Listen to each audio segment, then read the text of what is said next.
What's up, everybody? We got a new video for you today at the Wallace Farm and Sawmill, and today we're going to be telling you guys what it's like to actually have a farm and a sawmill at the same time.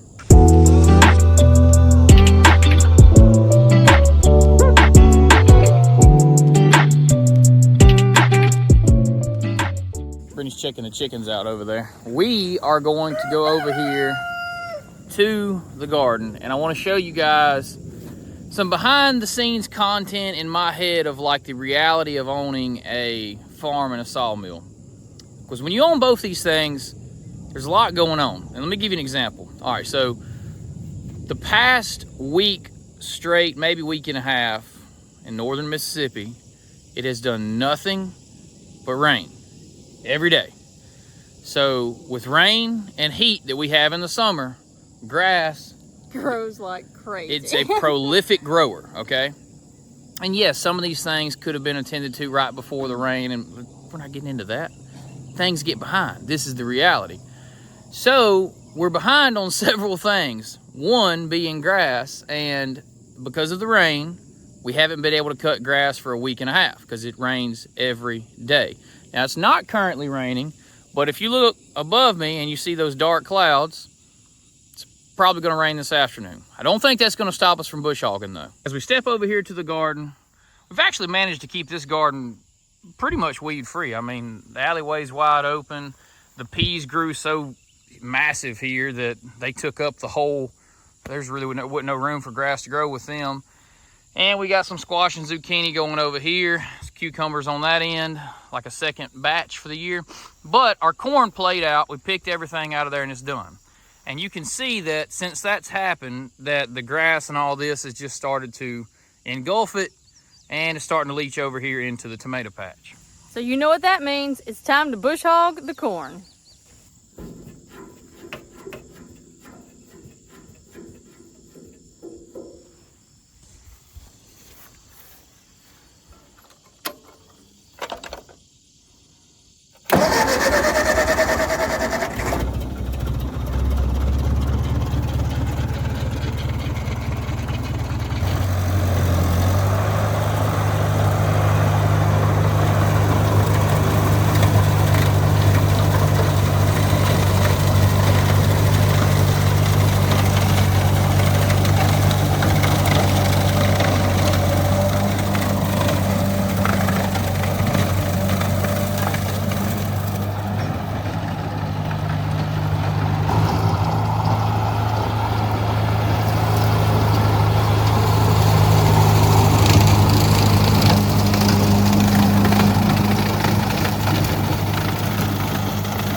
Got one more to go here, guys.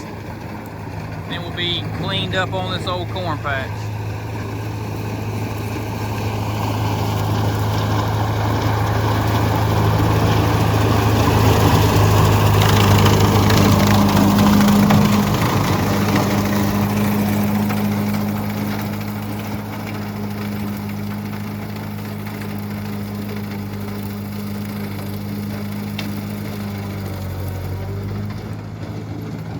Okay, we got one more patch that needs fixing, and it's been a while now that we haven't fixed it. The sunflower patch that finally played out over here, right that way, whatever, over there. So, while she's on this tractor, we're gonna go ahead and take care of that one, and then we got 3 different patches now that I need to go back and get them re-tilled in, and we're gonna tarp them.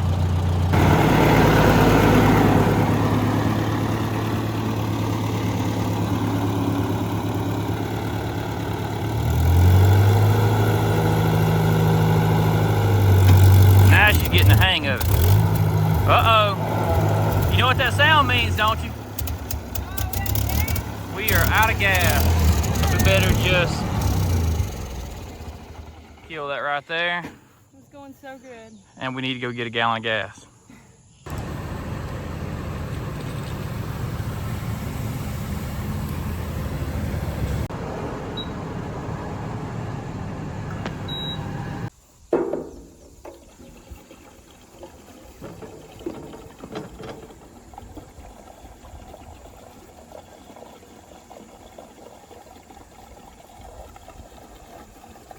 Get this tank filled up.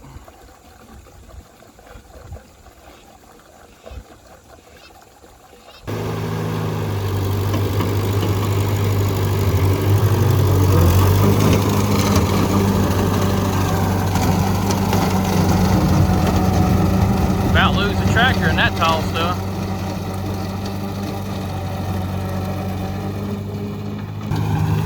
The sunflowers were so pretty.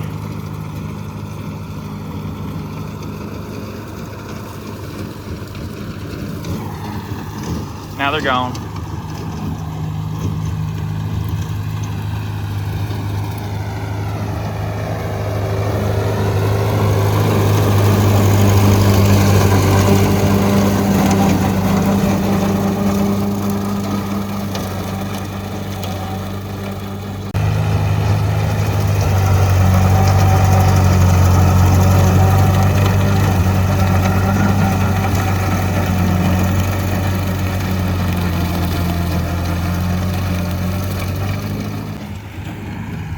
Got one last little patch here she's got to grab. Then I'm gonna turn, we're gonna plow this in and then tarp these up. Get them prepped for a winter bed, or a fall garden, I should say.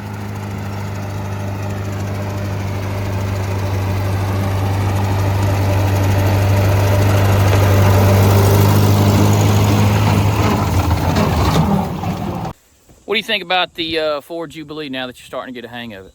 I think I finally got it figured out. It's pretty fun to drive, there's just so many little things that you got to do in order to get it done right and not kill yourself. Right, yeah, there's a lot of things like the way that the bush hog and the drive line are interconnected, and people always talk about the overrun clutches as if that isn't the most prolific thing said on the internet. Guys, you do not have to comment, get a overrun clutch. That's on every single tractor video in existence. Everybody knows about them. But it's nonetheless, somebody will comment, get an overrun clutch. These tractors have a drive line that is interconnected with the PTO. So if your PTO is running and you push your clutch, but your PTO is spinning, it can continue to move the tractor forward, which is very true. That could make you run over like a fence line or something. Because say you're coming up on a fence line, and I'm telling you now so you know, because I don't have an overrun clutch on there. We live in a broad open area, no hills, nothing. So if you allow the tractor to run over something here, it's just purely because you were absolutely not thinking. But the overrun clutch is a help for that, so that when you press your clutch, I guess it, whatever. Basically, you just need to know when you get to where you want to stop and you clutch it, it can still push forward, so be prepared to turn. Another thing with these older tractors, you got a fuel shutoff here, and if you are leaving the tractor, even for a little bit, you probably need to turn your fuel off, because most of the time they will keep running and leak down into your carb, and then they'll just sit here at your drain or something and drip as they're overflowing and stuff like that. And I know that they shouldn't do those things, but still good practice to cut off your fuel before you leave. So, Brittany, what do we do when we leave our tractor? Cut off the fuel. Exactly. That is one small task, and we're talking about the realities of owning a farm and a sawmill. So that had gotten pushed to the wayside because the sawmill has been extremely busy lately, and I haven't had a chance to get over there and do that, and I'm running behind. Now, let's get to the point of the sawmilling side of things. Here's what is laid out for me to do today. I have got to, let me think. One, I got to saw an entire pallet and put it on that trailer over there. okay? I got to ban the 2 pallets we sawed yesterday, go put them on the trailer, saw a new pallet, put that one on the trailer. Technically, we'll be full at that point for the week. We could do 6, but we're gonna do 5 this week because I'll show you behind me here where we got started, and I got a lot more of this to do. So this cedar pile got started, and well, we got a lot more to go. There's about 1,500, 2,000 board feet of cedar that needs to be sawn by this afternoon. Okay, Britt, so show them the trick we learned here with trying to get these straps up under these old pallets. All right, so we take our pipe and stick it down in there.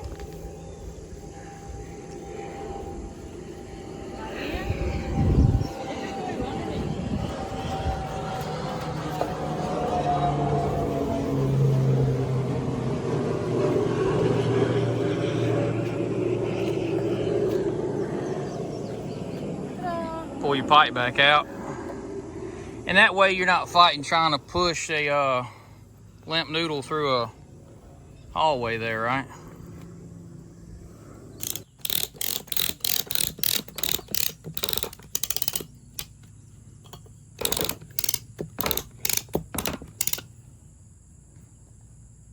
Crimp her off now.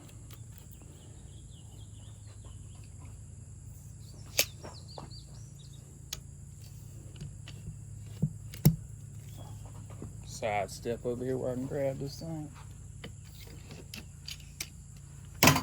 Now to cut it.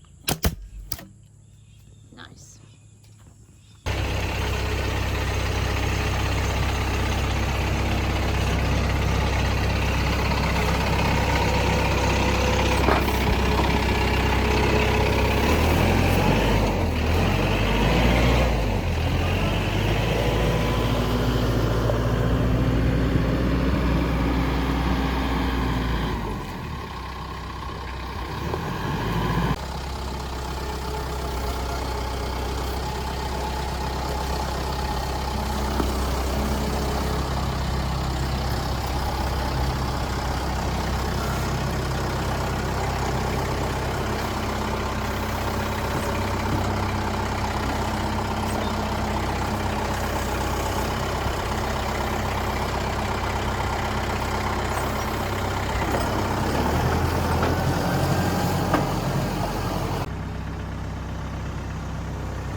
And now we're gonna turn that log into pallet wood. Got an empty pallet here, it's time to fill it up.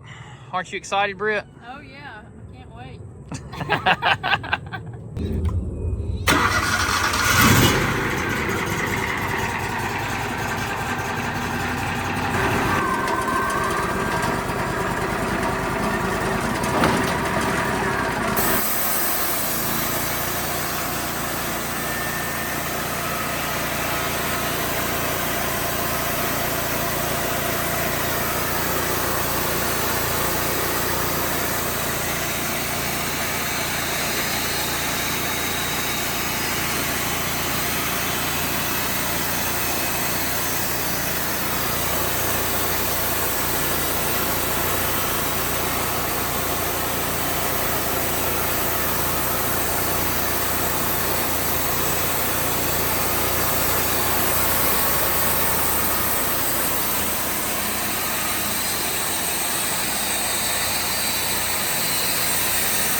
things are shedding their bark.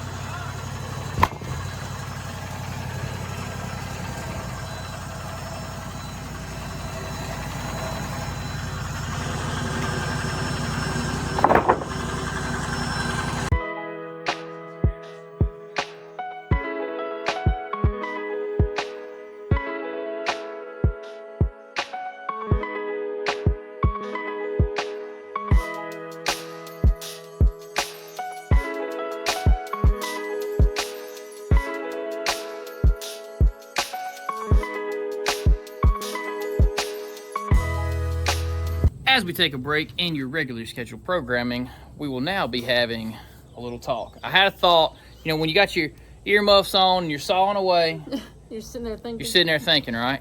And I was like, okay, so there were 0 pallet stringers over there, right? Yep. We put a big log up here.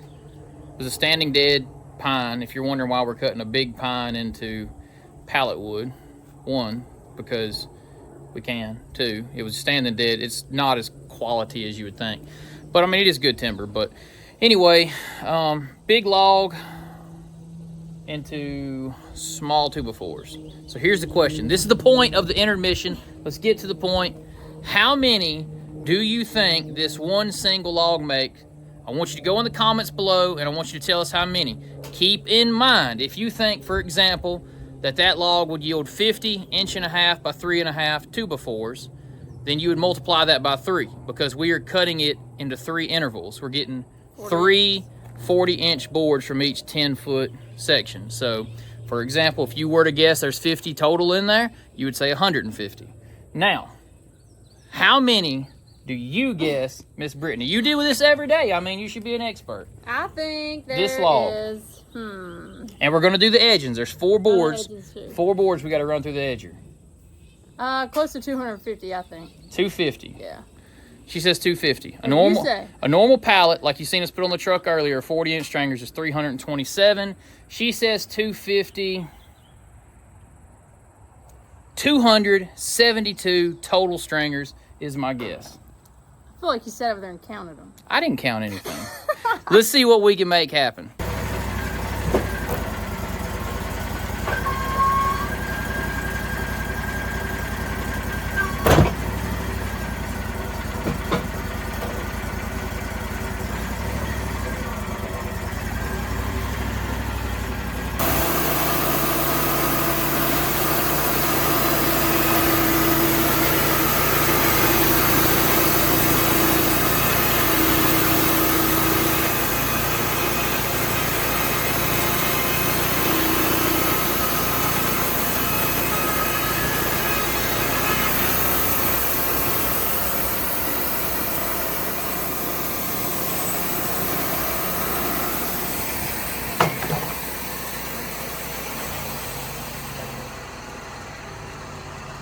Idle down and show you the process here real quick. As I'm sawing down, Brittany is continuously pulling and setting these over here across to our chop saw.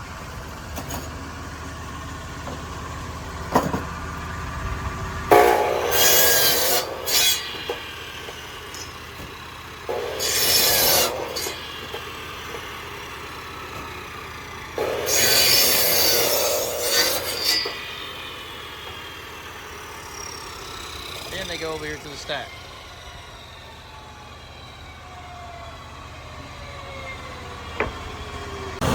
While she's doing that, I'm gonna keep on sawing.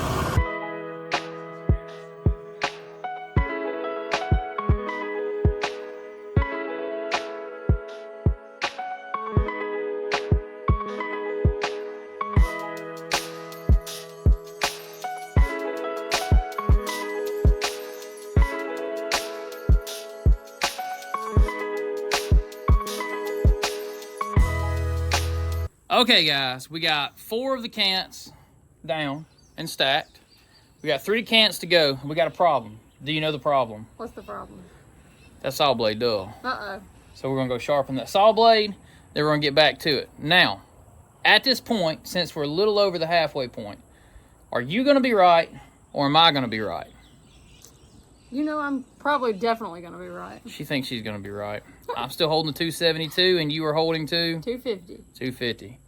Wait a minute. What if you go over or under? Is there any? Nah, just whoever's closest. Whoever's closest. Whoever's closest. Comment down below. We're about to see.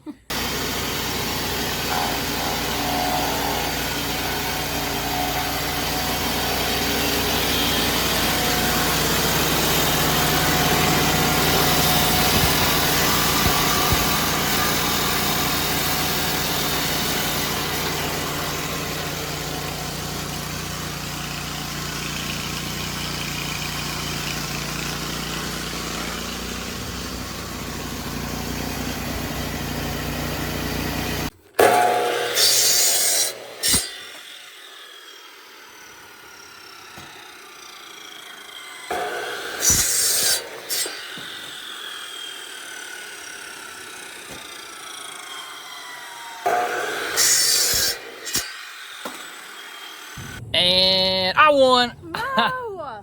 276 pallet stringers were in that one log, and I said 272, so I must know what I'm doing. The proof Still is think in. you counted them, y'all, before we started. How could I count them before we cut them? That's because I knew what I had to cut and experience.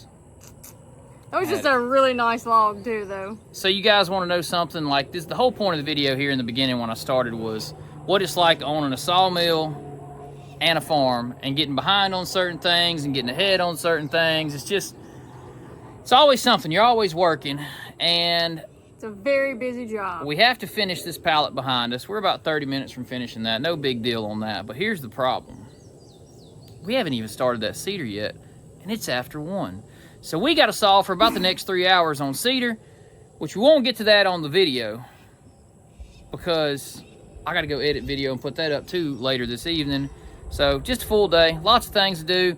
And yeah, sometimes it's like that. Also, you sweat a lot out here. It's hot, you know? It's very hot. Humid. All right, I'm gonna take you guys up. I'm gonna show you the boat project. Before I close this video out, I wanna give you an update on that, and then we'll shut her down after that. Don't that look so much better where Britt bush hogged those old corn stalks down? Now you can see all the way over to the tomato patch. I think she did a good job. What do you guys think? Comment down below if you think she did a good job. She's learning how to use the Jubilee. So, okay, little boat project update. Got the rails or the gunnel caps on, rub rails on. Got to get a cap on the front here. And all this is pasted in, got to be sanded, lots and lots of sanding and fairing to do. Here's kind of a look forward. We got a lot of filling in, lots of work to do, but it's getting done. We're not far away. It's kind of hard to tell if you haven't done much of this in your lifetime, but we're getting really close on this boat. I told Britt earlier today, probably a week and a half out from actually mounting an outboard motor on here. And that's kind of crazy because we're going to be using this boat very, very soon. So in the very near future, you know, week and a half, 2 weeks, you're going to see a video of this boat that I built, a rack of I build on the water. Also, I do want to mention, I've had people say in the front, oh, it's a really, really, really flat boat. Let me show you something. I actually built and designed this trailer for another boat that I had on there a couple years back. And you can see that there is about a 3-inch rise from this section of the boat right here to here. So you got 3 inches of rise. And if you look at the front of the boat who's sitting flat, if you look from here to aft backwards on this boat, right, it's all flat. But from right here forward, it actually has over 6 inches of rise. And that's hidden really well in this trailer because of this 3 inches of rise built into the trailer to try to hug the bottom of the boat. But even with that 3 inches, another 3 inches there. So it's really hard on camera to capture all the angles and everything of a boat, but it has a lot of rise in the bow. This isn't my first rodeo, guys. I think she's gonna do good. What do you think, Britt? I think so. I think we're gonna have fun in this boat. We definitely are. We're gonna have a lot of fun in this boat, and it's coming very soon. But that is gonna do it for this video. If you guys like this type of content, please go down in the comments, type away, subscribe to the video, and do all that stuff because it just helps us out in the algorithm in the long run. And we appreciate everybody watching. So what do you got, Miss Brittany? And don't forget to check out our Patreon page. We have new tiers available over there that you guys can go check out. And our merchandise will all be in the description below. Yep, we appreciate everybody, all of our Patreons, and all of our people that are just watching us on YouTube. We appreciate you all. That's going to do it. Till next time. See ya.